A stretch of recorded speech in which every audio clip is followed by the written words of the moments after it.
Sri Ramakrishna, he used to say, as long as I live, so long do I learn. Whole life is a learning process only, right? So our education, the main role of education is that it should train us to become lifelong learners. So today we will discuss about certain principles on education which Swami Vivekananda has delineated. Right? So we'll speak about the certain principles, five principles. I'll stick to five principles which Swami Vivekananda had said for the sake of as a guidelines for the children, right? For the students rather. Because students today, they face tremendous pressure. That's true. So many social forces are acting upon them. Right? They have to appear, they have to study, so they have to gather so much of information and skills. And the skills and information knowledge is expanding continuously. There's no end to the knowledge. So one cannot remain complacent. कुछ दिन के लिए कुछ पढ़ें, कुछ knowledge अर्जन किए, वो सारा जीवन उसको लेके ही चलाएंगे, वैसे तो नहीं हो सकता. So continuously one has to keep upgrading the knowledge. So this is quite stressful, right? It's quite stressful, but we'll have to face this. Everyone has to face this. And apart from this, there is job market. After completing the examination, after completing a course, after completing certain professional course, one has to get into a job. Even if one is well qualified, getting a job market is very, very competitive. There's a stiff competition in the job market. That also puts a stress on the students. And moreover, the channels for entertainment, enjoyment. There are so many distractions. And basically now the youth especially. Earlier the youth period was about 18 to say 20, 22. When they get married, it ends. The adolescent period, it ends. Now because one has to become more qualified to compete in the job market, the education period is extended even up to sometimes up to the age of 30 years. Right? So it is a very long stretch from 18 to 30. By then, people also start. A group of youth, they also start earning money, and they have become the population. If we see, 50% of the population is less than 25 years of age. Yeah. Right? And they themselves have become a group now. It's a consumer group, and what happened to this is the market, right? They've used targeting them as all the products are fashioned in a way that it attracts the youth. That's true. So that puts a lot of pressure on them. There's so much of temptation around. So that also puts a lot of pressure. And then so many inequalities in the society, they suddenly come to face, right? And the certain evils like corruption and violence and immorality, all these suddenly after a period of childhood, during that, after passing through a few years of adolescence, they come to face this. So everyone is confused. It's like a bewildering situation for the children. Whom to follow, what to do next. So at this stage, Swami Vivekananda's teachings, right, will be of great will be a guiding principle for them, right? So before we start the session, we can go into the teachings. Sir, before we go into the teachings, I would like to ask you one thing. You mentioned that these days there are a lot of distractions, and also there is a lot of competition, and which brings me to this, that there are a lot of options, which is a good thing and a bad thing too, right? Because too many options confuses the mind too. So how to deal with selecting, the people are giving their 10th and 12th thinking of which stream to take, which college to go to, which career path to you take. So how do they deal with the availability of options? It's also like it has it's a mixed basket. As I was telling, we will discuss about the principles, certain educational principles which Swami Vivekananda has told. The first thing I would say is a goal orientation. The 5 principles which I was planning to discuss. First was a goal orientation and the moral integrity. And number 3 is self-discipline and service and then strength. These are very important principles which Swami Vivekananda had stressed that all the youth should have, right? So first is the goal orientation, right? Yeah. What they should be, everyone should have a particular goal in life, right? That coordinates the mental power, our activities. They are all oriented towards a particular thing. Otherwise, the power is lost. Today you follow certain thing, tomorrow you follow some other thing, day after tomorrow you follow some other thing, and we are confused, as you said, right? So one should have a definite goal, and there can be 2 kinds of goals. One is a short-term goal, immediately what I have to do, and another is a long-term goal, right?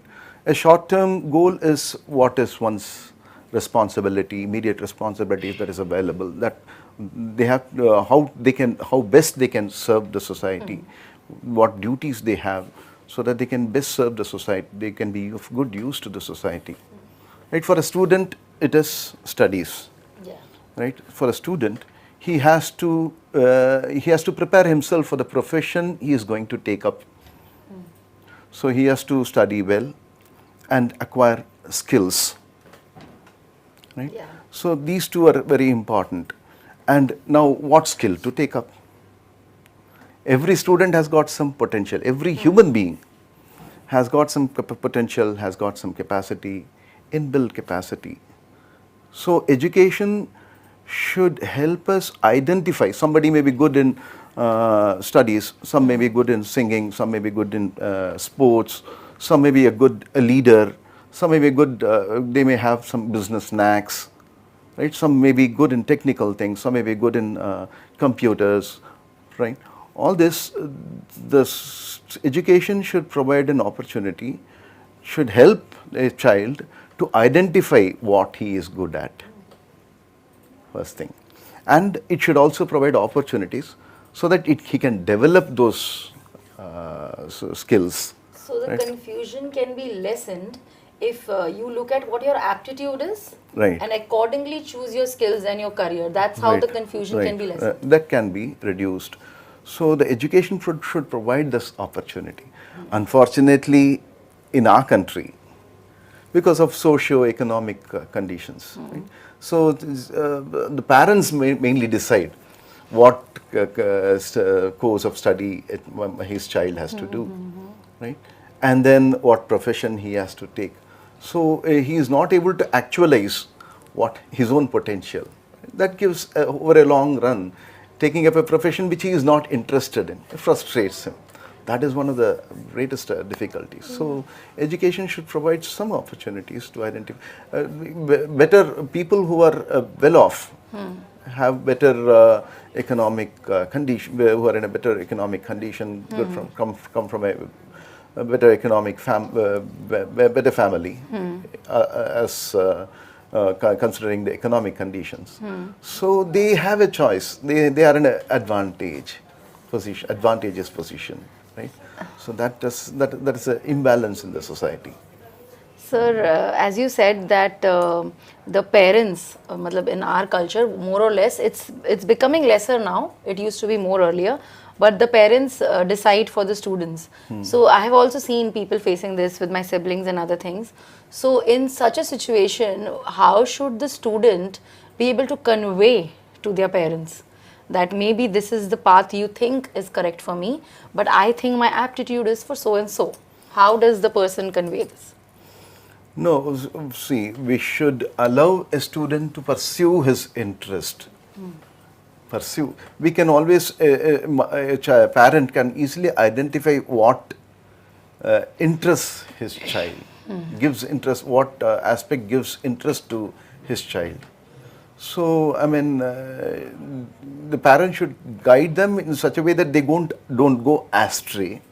At the same time, they pursue their interests, right? So that they will become helpful to the society. It's not, education is not for earning money, right? It is only, it provides an opportunity to express their own capabilities, right? It gives a channel to express their own, they should take up such a profession where they can express their own potentials, right? So it should, certain things should not be forced upon such children, right? So they should be guided in such a manner. A person who is good at sports, okay, make him pursue that. Even today we have so much of scope available in the field of sports, right? So they should be able to pursue that. Only thing that they should be, the parents should keep in mind that I mean, it is not just for earning money that they are pursuing a particular profession. This is actually a very common question that we get. Okay, how to convince parents that your education or your examination is not just for the purpose of getting a job and earning money. Earning money, because over a long period of time, one will come to understand that all this is meaningless. Even if you acquire a lot of wealth, comforts, right? It does not give a lasting happiness in their lives. That's true. है ना? कुछ देर बाद समझ जाते हैं. Swami Vivekananda used to give a wonderful analogy, एक example बोलते थे. So how oil is extracted from oil seed. There is a stone vessel in which the oil seeds are put, say mustard or groundnut or whatever, and it is, and you have a pestle, right, and it is driven by one ox, right. It's yoked to a ox, and then it moves round and round, right, and then the oil is the oil seed is pressed and the oil is extracted out of it. And how the cow, how the ox moves, to the yoke, one grass, a bunch of grass is tied to it. So it is always trying to reach that grass. Since it is tied to the yoke, it is not able to reach. It moves ahead, and then this also goes the more you ahead. move, the more it goes farther and farther away. Like that, we are also in the pursuit of happiness. We are also in the pursuit of happiness. Ultimate happiness is not in the worldly achievements. But however much we acquire wealth, however much we live in comfort, right? This cannot give ultimate happiness.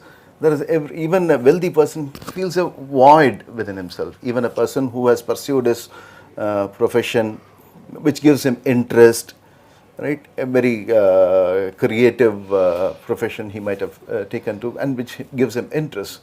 But that may give him popularity, it may give wealth also, but still he feels a void within himself. Right? That's true. So this cannot give ultimate happiness. So earning money is not going to give them happiness at all. We are always in search of happiness, like the ox being driven by the grass in front of. Yeah. So maybe the purpose while examination or in life in general should be, what is the purpose of your life? What do you want to do instead of how much you want to earn? That could be the goal. Right. That should. So this we cannot ignore the study and the profession and all that, because we are living in this world. We have to work. We have to earn money to sustain ourselves in this world. So this cannot be the ultimate goal of life. This is an immediate goal, we can say, approximate goal, immediate goal. The need but, to sustain ourselves, to live in this world comfortably, right? That is one thing. But there is a higher purpose of life also, right? Because we always think that we are the body, we are the mind, etc. But our own scriptures, what do they say? Our true nature is consciousness itself. Atman, it says. Atman. Just like I say, I see this table, I see this pen, I see this everything, I see things around. But I don't identify with this table. I don't say that I am this table. I don't say I am this pen. I don't say I am this book. Self-awareness.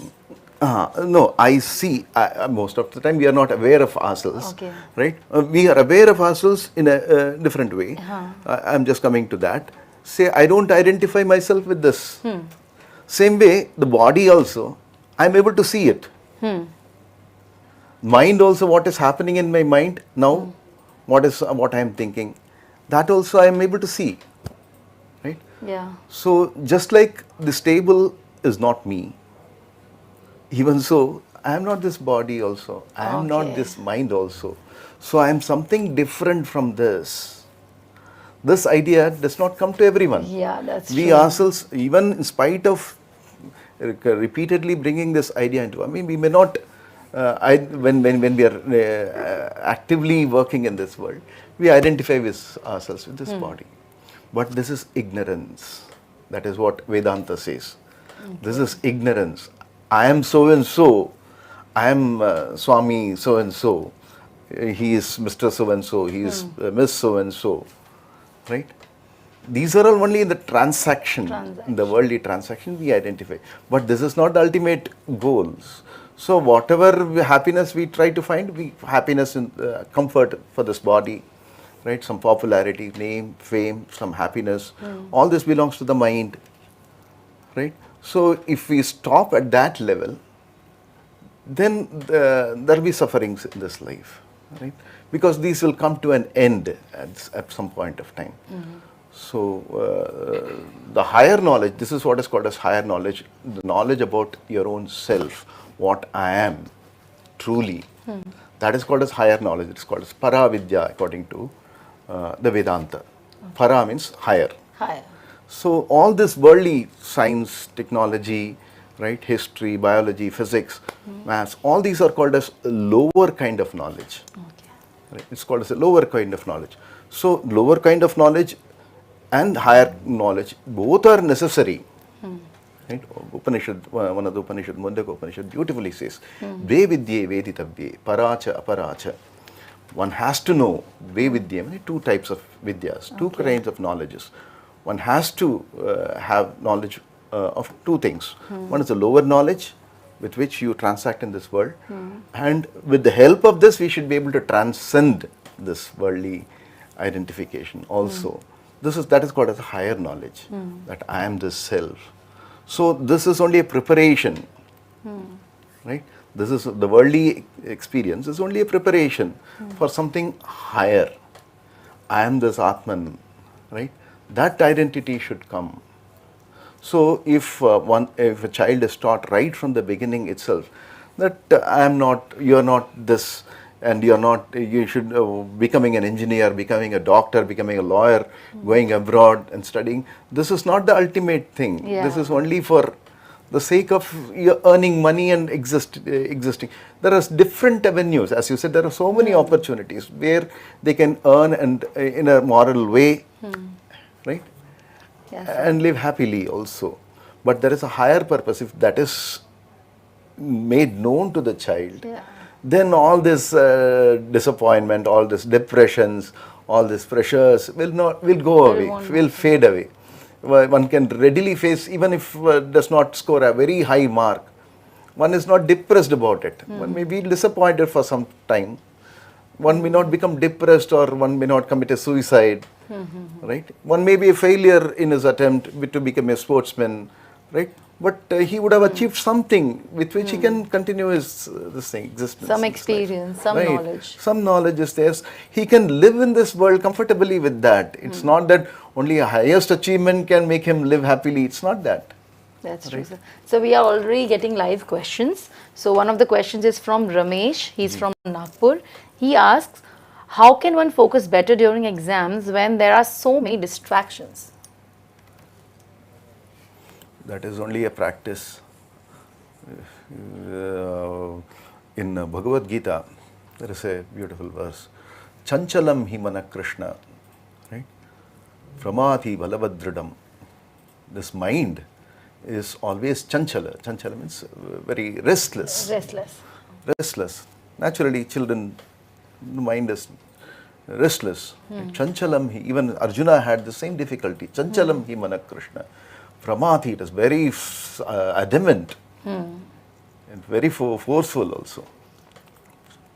What should I do? It's difficult to control this mind. Then Sri Krishna gives a reply, beautiful reply. Abhyasena ta kaunteya, vairagyena cha grihyate. It is only by abhyasa, practice. See, you have decided, that is a great one step you have taken, great step. See, I want to study this, right? You have taken a decision and stick to that. The mind may waver, you need not get disappointed about it. That is the nature of this mind. Chanchala, manas is very nature of mind is to become unstable always. So repeatedly, it goes there, bring it back. It goes here, bring it back. So after repeated attempts, then it will sit for some time. And then you can, so initially it is a struggle for everyone. Even the monks, when we meditate, you go and sit immediately, or you don't meditate. You are not able to fix your mind on the Ishtadevata or the higher self, Atman. So mind keeps on, because the day long we are interacting with this world. It is distracting. That's true. What one should pursue. Vairagya. I have taken, Vairagya means steadfastness. Right? I have taken this decision, I would study this today. Right? Mind wavers, it is chanchala, natural. So abhyasa and vairagya. Repeated efforts and continuous persistence. So there you go, Ramesh. You have to practice. It's very normal what you are facing. Mind gets distracted, but you have to practice it to get it back to what you need it to be focused on. Right? सबके लिए ये है problem, है ना? मन आदमी के लिए ही ये प्रॉब्लम, मन है तो मन चंचल ही है, उसका स्वभाव ही वैसा है. There is no point getting disappointed about it. Mind, it's everyone, even the greatest achiever, even his mind is also is also restless. So he only practices repeatedly. That's what it is. So another common question that we have is, how can opportunities be created or grasped in matters where the child is good and efficient in activities that are not mainstream, like dancing and singing? Basically, like how I was talking in the start, skills. You can focus on skills more than focusing on a career path like arts, science, commerce. Opportunities come. It is only we should be able to take it up. Are we, say some performance comes, a singing, you are called to give a talk, or you are asked to sing. Are we prepared for that moment? Opportunities come. Only we should be ready for that. Recognize it. And when opportunities come, we should be able to take it up, take it as a challenge. Never mind about the failures, right? Failures are stepping stone for success, right? The next time, you should not get disappointed about it. Oh, you should try to analyze. You should not brood over the mistakes. मैं ऐसे कर दिया, ये कैसे हो, मैंने क्यों ऐसे किया ऐसे? But क्या किया जो अच्छा नहीं कर पाए इस बार? What mistakes have I committed? What better way I can employ to succeed the next time? This should be our attitude. We should be eternal learners. We should try to learn from our mistakes. Also, the new education policy, sir, now has started including things like agricultural studies or your skills like dancing, which singing and all, which used to be termed extracurricular earlier. Now they are saying it's not extracurricular, it's part of your curriculum. You can take it up as a study and make a career out of it. So this change is good. It's a very, very, very good, right? Yeah. These opportunities are expanding. So our population is also expanding. So everyone should have, every man will have his own opportunities. Only we should be able to identify it. है ना? ये मेरे लिए है बोल के, he should be able to identify that. Sir, another common question is, what can be done in case a child, in pursuance of their hyperactivity, is passionate about 2 or more goals in their life? How then can a goal be chosen? Like when you have like sailing in 2 boats, for example. So how to choose? Definitely you are confused. है ना? What his natural skills are, that has to be identified. Only one has to be chosen as a main. Even the lower goal, as I said, immediate goal,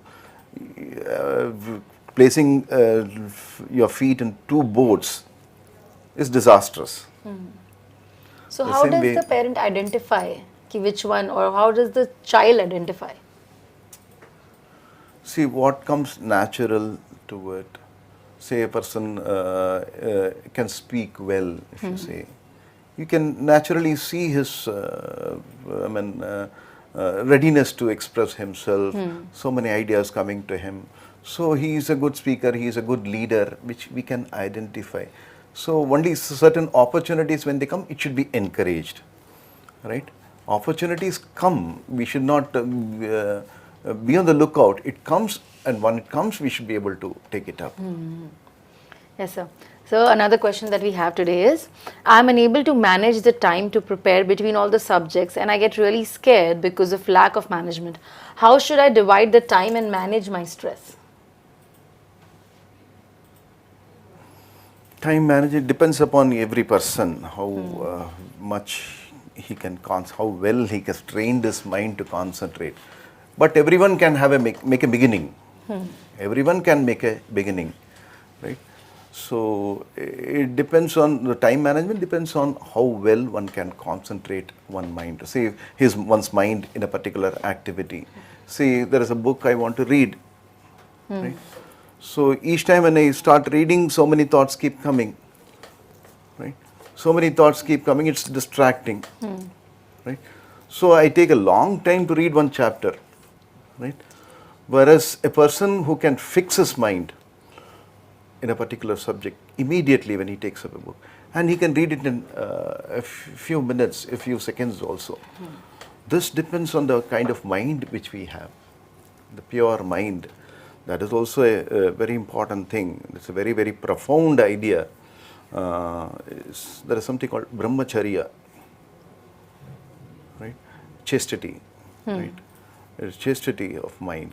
During the ancient times, the student period is a period of brahmacharya.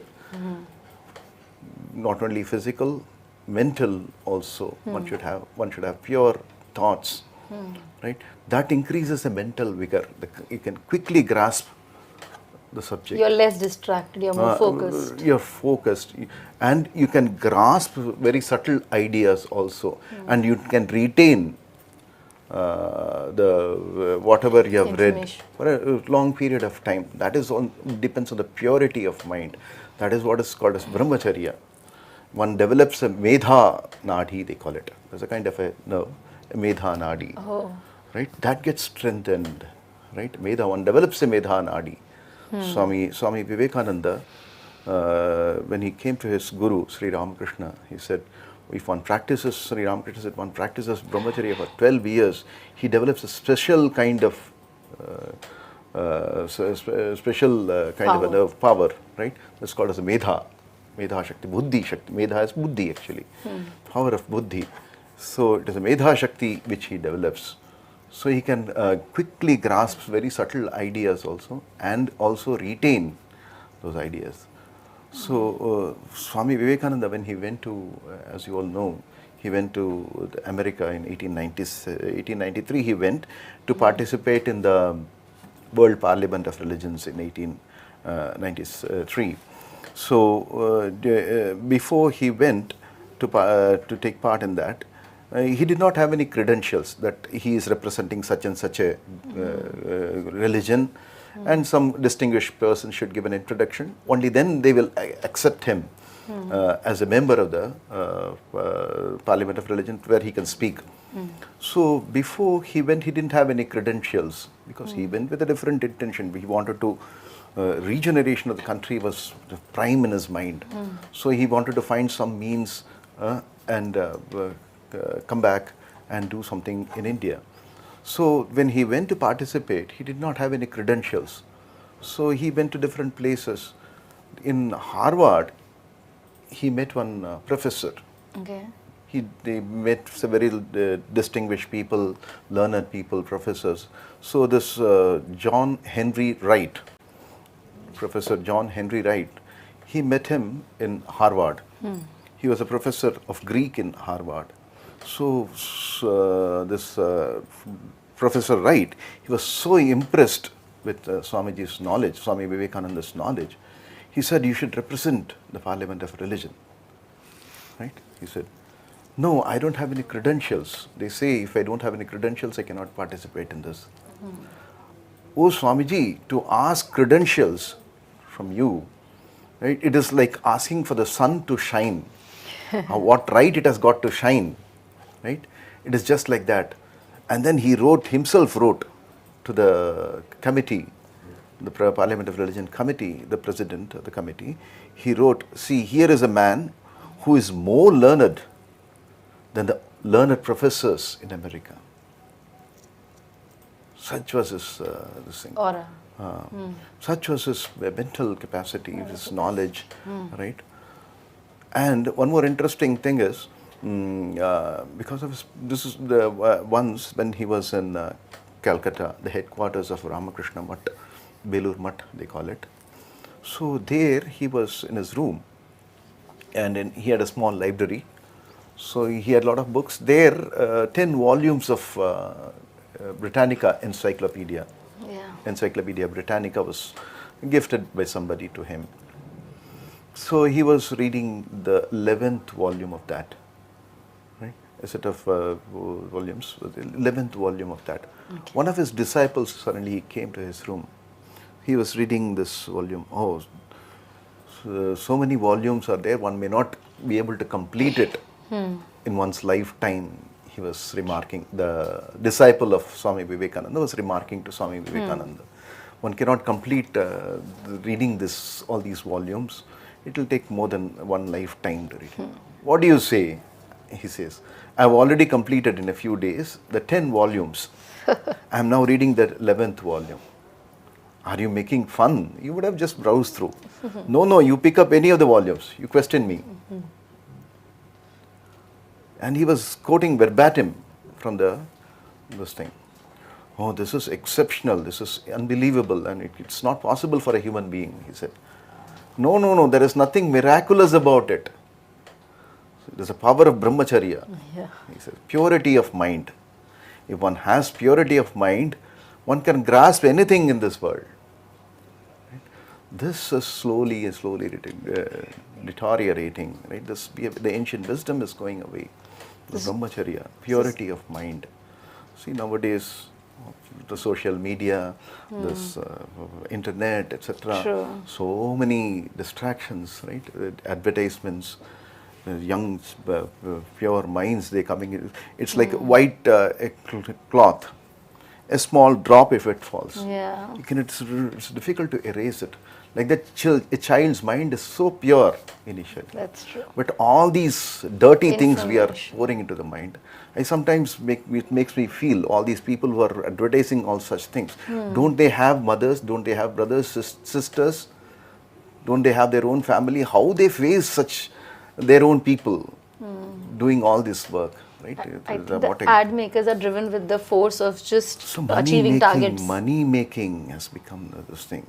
What a great disservice they are doing to humanity. That's true.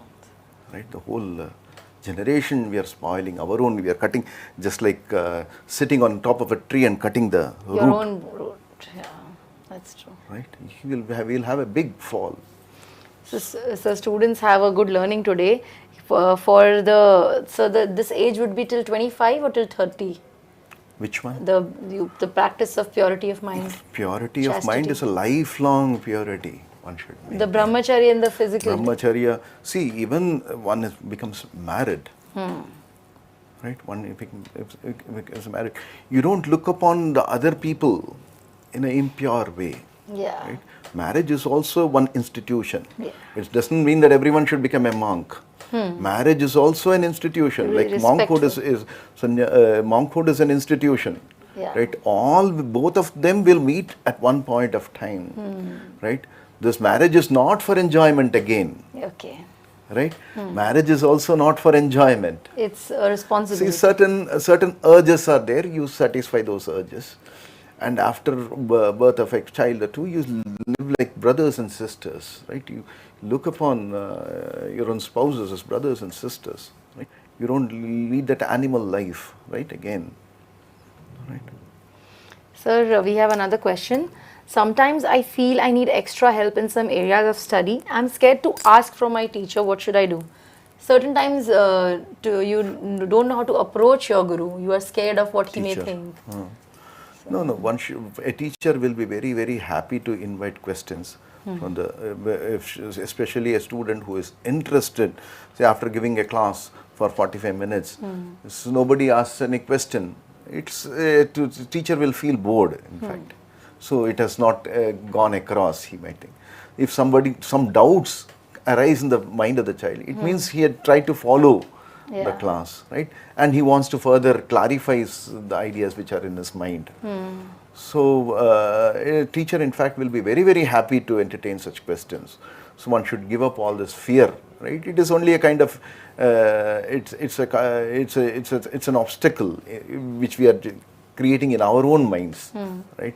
The teacher does not will not be angry about it. Rather, we only ourselves think that, oh, teacher might become angry, or what other people will think, others will think. So this is our own making. So right? It's a mental block that we have. It is a mental block we ourselves create. We'll have to get over all this slowly. These are all the areas one has to struggle against. This is common to everyone. It's not that that particular child is having this mental block or this thing, right? Everyone has it. We also have to a certain extent. We may not ask certain people, but we'll have to slowly get over this, our own mental blocks. So a teacher is your best friend. You can always approach. No need to be scared. That's what I would like to answer. In fact, even in our Shastras, it is only in the form of enquiry, right? It is taught. A student puts a question, right? A student puts a question and the teacher replies, right? He tries to understand. That way, teacher also is a learning for the teacher also. What is the level of the student, he comes to understand, right? So he can better deliver in the next class, right? How this is the level of the student, and I should be able to deliver it in this manner. So it is not only a learning for the student, it is a learning for the teacher also. They are able to gauge if their teaching techniques are working or not, if they are grasping or not. It is going across or not. It is what way it has to be explained. All this is an opportunity for the teacher also. So students should put questions. Right? Anything in the mind should be put across to the student. Sir, to the teacher rather. Sir, I think we've taken a lot of questions. We should delve into the 5 principles that you wanted to talk about. It's a long time. Yeah, the first I think I said about the goal orientation, the immediate goal, and then the ultimate goal of life. Ultimate goal of life, as I said, is to realize one's true nature, that I am this Atman, I am one with the infinite, right? So this removes all worries. Tarati Shokam Atmavitta, Upanishad says. Tarati Shokam, it goes beyond all worries, sorrows. Who? A knower of this Atman, Atmavit. Tarati Shokam Atmavit, one who knows that one is a mine of knowledge. The Atman means one's own true self. It is nothing but Sat, Chit and Ananda. It is ever existing. It is intelligence, right? And it is bliss itself, right? So one comes to know this, then he becomes he transcends all sorrows. That is the highest goal, right? So all these lower goals should lead to that higher goal. That is the purpose of education, right? And the teacher, the role of the teacher is to keep this, to awaken this idea about this, to make the student aware always that about his true nature, about the goal. So one can awaken this idea in the mind of the student. So the role of the teacher is fulfilled then, right? So this is the first thing. And second thing is the moral strength, the moral integrity. Moral integrity. Morality is the basis for the human beings. There is a wonderful verse from Hitopadesha. Hitopadesha is stories for children, right? Which teaches morals through those stories. There, the Ahara Nidra Bhayamaitunancha Samanyametat Pashubir Naranam Dharmo Adhiko Viseshaha dharmena hina pashabis samana. Right? So he says ahara nidra. Ahara means taking food. Taking food. Right? Nidra, sleep. Sleep. Bhaya, fear about others. Right? And maithuna is a conjugal relationship. Right? So this mating, etc. So this is common to both men and animals. Right? So people who dwell only on this, what are they? Yes. Your purpose is higher as you're born as a human. Dharmo vi adhiko viseshaha. So dharma, it is a morality which differentiates between a man and an animal. Dharmena hina pashabis samana. One who lacks this morality Is just like is like an animal only. So very basis of humanity is this morality, truthfulness, integrity, right? One who is reliable, right, and truthful, right? All this forms morality. And in this, I have told about brahmacharya also. This is one of the part of the morality, which not only is chastity, is a purity, gives to purity of mind. It also strengthens one's power to acquire knowledge, right? And one can retain the knowledge which he has gained. And second thing is a truthfulness. truthfulness. Right? One may be if a person who is a thief, he may be relied to some extent. Maybe the theft has become a habit for him. He does it.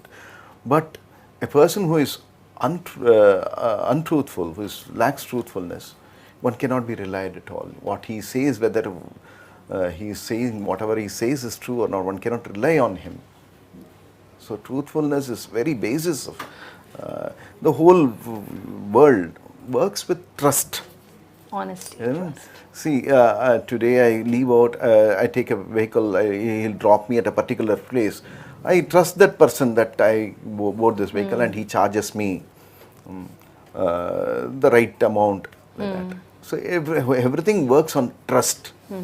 So a person who is not truthful cannot be trusted at all. Cannot be trusted. His life is miserable. Nobody will trust him. Right? So Sri Ramakrishna used to say, truth is austerity for this age. Kali Yuga tapasya hai. Okay.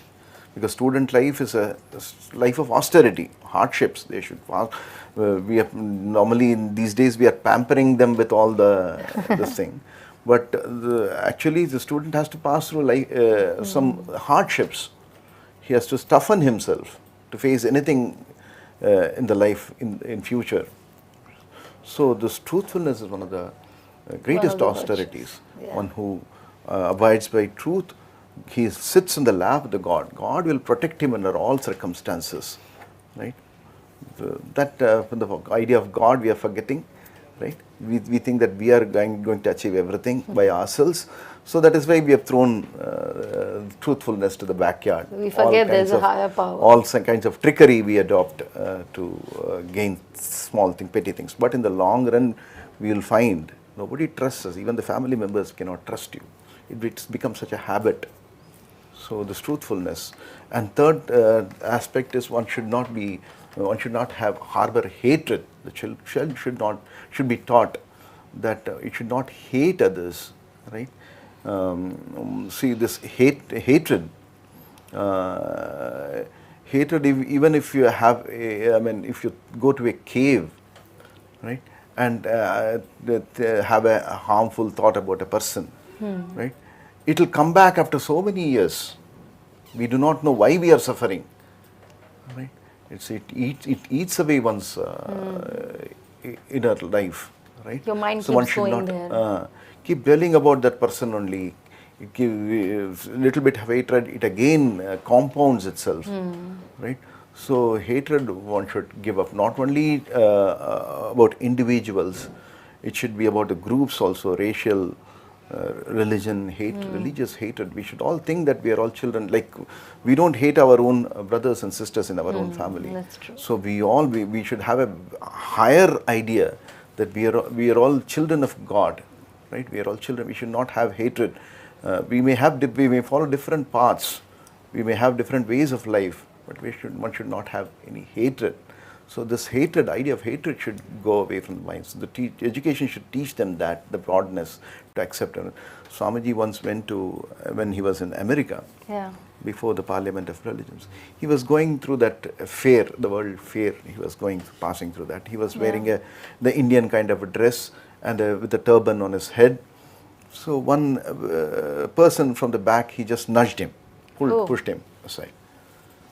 Then he turned about, why did you do it? He looked very looked like a very educated gentleman, right? Might be a very educated gentleman holding some good position, but he simply pushed him, nudged him, and Swamiji. Then he asked him, "Why do you dress like this?" Simply, we identify ourselves with this dress. We think that wearing good dress, I become superior to others. So a poor man will be there. We may simply keep him away from us, right? We think that we are superior to them. Yeah. This hatred we should not have. So just because of the way Swamiji was dressed, he nudged him.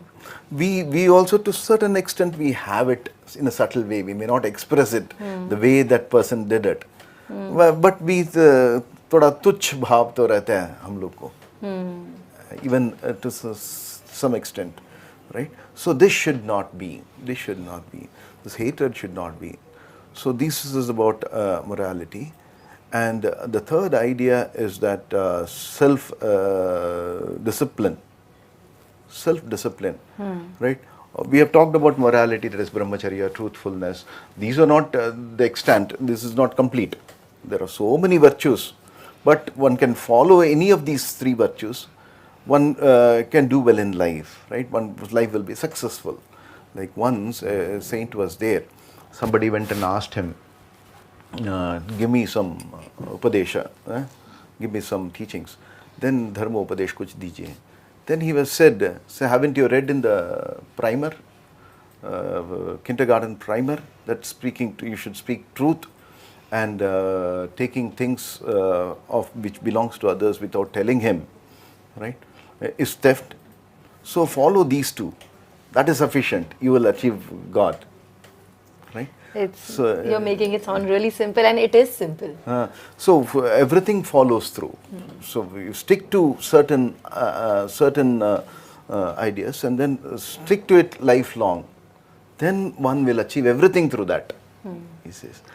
And this morality, when it has to be effective in life, right? We should have certain disciplines. We should willfully take up certain disciplines. Self-discipline. Right? Self-disciplining is very important.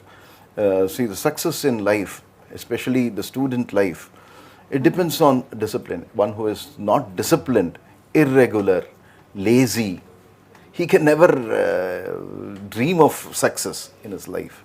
Right? There are two aspects of this thing, self-discipline. The first is physical discipline, and the other one is mental discipline. Physical discipline is getting up early in the morning, trying to be punctual, following your routine, behaving properly in your school with others, sticking to the words. You have given a word and you follow it. I'll be here at 3 o'clock. Means I should be there at 3 o'clock, at least 5 minutes before 3 o'clock. Which is slowly, all these virtues are going away, all these practices are going away. So all these are physical things, but mental thing is much more important than the physical discipline. That is, one should be free from all distractions. Right?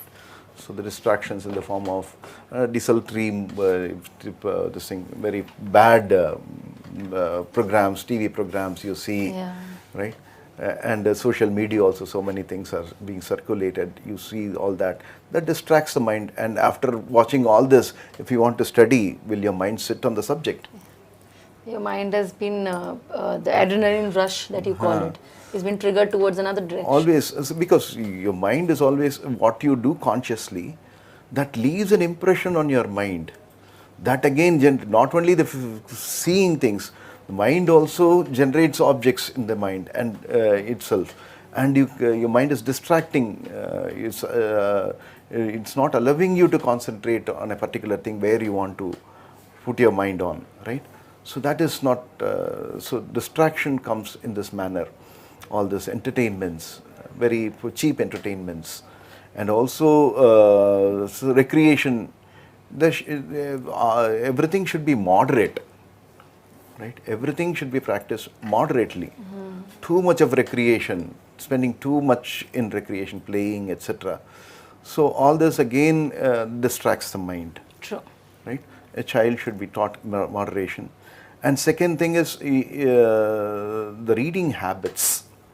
Right? One should be able to, education should teach him, the teacher in the school should teach him how to think logically, how to arrive at conclusions, logical conclusions from whatever he has done and whatever he has read, and how to arrive at the central idea, and how to prepare the notes, how to prepare himself for the exam. Himself, he should be able to. These days we depend on tuitions, which kills one's originality, right? It kills one's originality, and also the logically arriving at certain conclusions. This is not developed. This faculty is not developed in us. So self-study and self-discipline. Self-discipline is very necessary, right? So we do have some certain live questions you'd like to address. I'll ask you some of them. How to manage mobile addiction during exam time or duration? Priyanka from Surat is asking. Switch off the mobile, that's all. Very simple thing. Keep the mobile as you throw away the mobile. Why do you need a mobile at all as a student? Right? Probably a bad day or a year or two back because of this thing, classes. Online right? classes. You got addicted to it. Now you don't need it. You have the books to read. Throw away the mobile. Why you give back the mobile to your parents? These days there are WhatsApp groups for parents and for students to pass off any information. WhatsApp has almost replaced emails for official communication. Okay, but you know what information, you can keep such numbers, right, which is necessary for you, right? Teacher's number, a school's number, that is sufficient for you.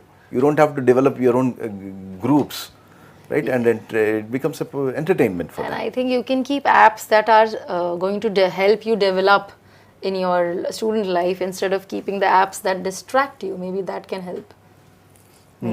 See, if one feels that mobile phone is a distraction for him, throw it away.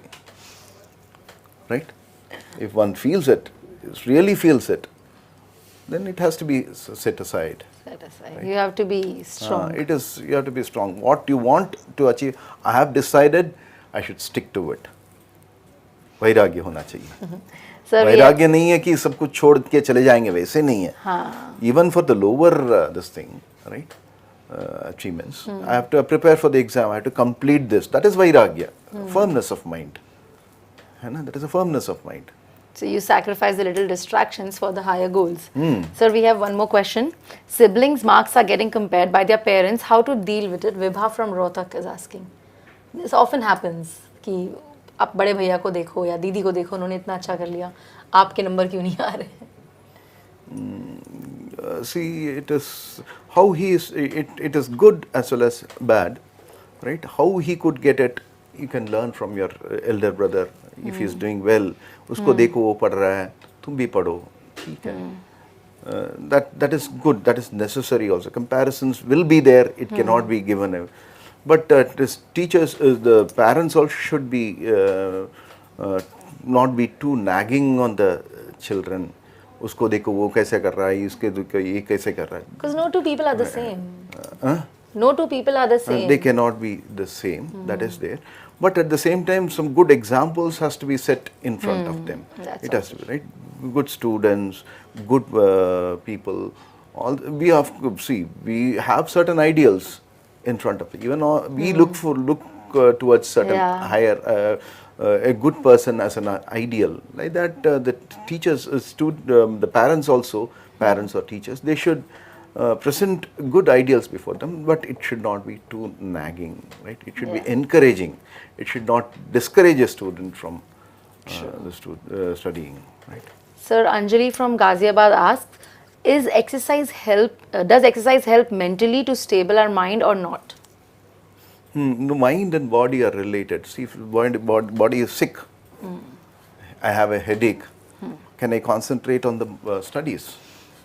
I cannot, right? So one should keep oneself fit, and keeps exercising is very necessary. Children should exercise. The earlier days we used to go and play. Now video games and the mobile phones, we keep playing with this thing. We don't have Sedentary physical games. activity at all. Physical activity is very much necessary. One should keep oneself fit. Yeah. Sir, how does one, what are the various ways by which the children and the young people be made of aware of their true passions? Like sometimes what happens is 12th तक भी तुम्हें पता नहीं होता कि तुम्हें आगे करना क्या है लाइफ में. So what is the way you make yourself realize कि okay, this is where my true passion lies? Because at such a young age, they might not know. That's why we have so many people who take up engineering but then end up becoming directors or songwriters because they didn't know what to do back then. So So most of the people it happens. Very few people are lucky enough to pursue their profession, which gives interest to them, which is passionate to them. And that is unavoidable. It happens. It is a reality which we see in this world. So one has to be satisfied with that. That's all. One cannot be bogged down by that. Yes, this is the way of life. We should accept it and go away. So we have reached the end of our session. Anything a message that you would like to tell our students before we conclude our session, sir? So the 5 points, just summarize those 5 points which have, right? We almost were done with that. From the teachings of Swami Vivekananda, there are 5 principles which serve as guidelines for the modern youth. They are goal orientation, moral integrity, self-discipline, service and strength. These are the 5 guidelines. Then life becomes meaningful and carries power only when our activities and thoughts are oriented towards a definite goal. Everyone should have a goal in life, right? The lower goal and the higher goal also. Morality forms foundation of human character. As I earlier told you, the difference between man and animal is this morality. It is a morality that distinguishes human beings from animals. One of the chief causes of failure in life, especially in student life, is lack of proper discipline. Student life is a life of discipline. Right? It is not a lazy life depending upon his parents. So one should be self-reliant, right? Even from the young childhood. Maintenance of every student is possible only because of contribution from the other members of the society. Students also have an obligation to the society. The service aspect also is a very important aspect. So we derive so much. We are all part of the society. Society itself is a very intertwined organization, right? So every member of the society is dependent on others. Especially the poor people contribute so much, which is not identified, which is not distinguished, right? Which we are not aware of. We simply ignore their contributions. The dignity of labor aspect. Dignity of hard labor, and poor people they contribute so much, which is ignored by us. Swami Vivekananda would say, "I call everyone a traitor, who being educated at the cost of the poor people, right, do not pay any heed they for their take welfare." it for granted. Right? They take it. They don't sympathize. They don't do. See, education now.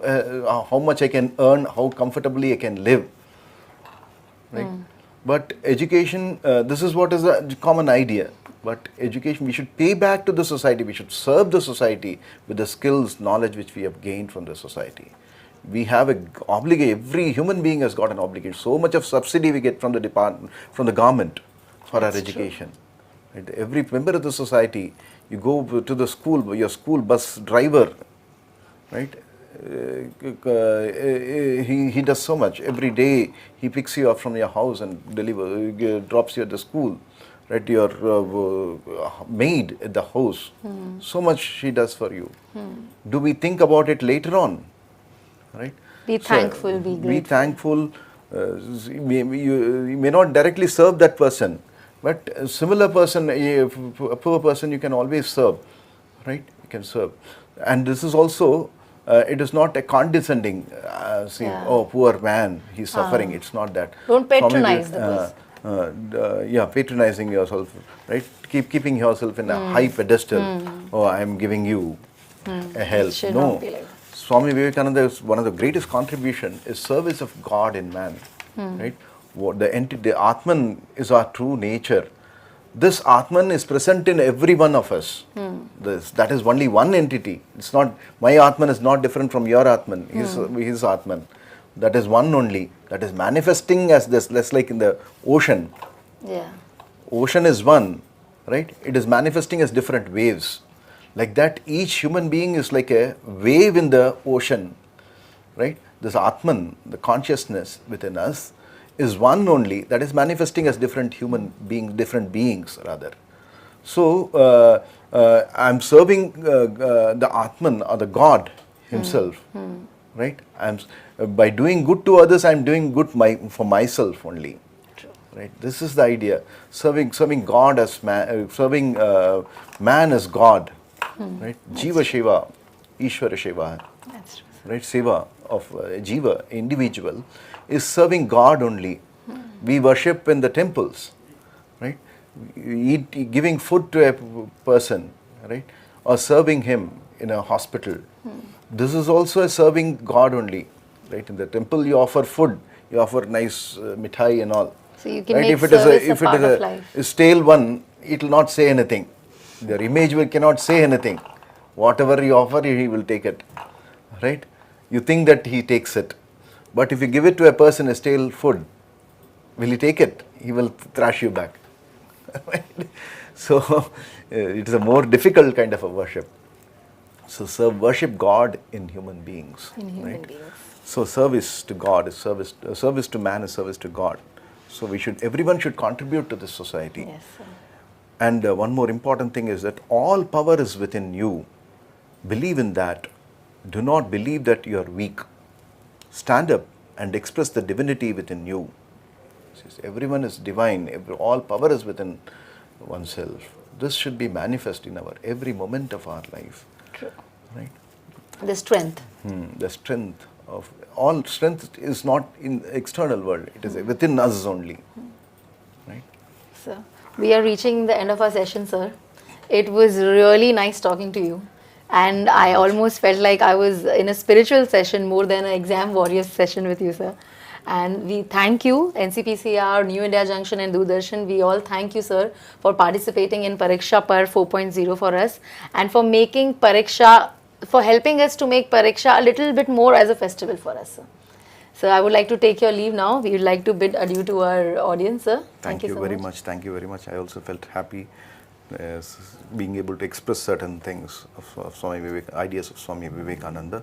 I wish all the students their best, right, in their exams. And do not, the examination fear will be there, but do not get overwhelmed by that. Career making is not the purpose of life. Right? That we should bear in our mind. Thank you very much. Thank you so much for joining in, and thanks a lot for participating with us, and keep tuning in. We'll have more sessions coming till the 31st of May. This is Divya Singh Sharma signing off. Namaskar. Namaste.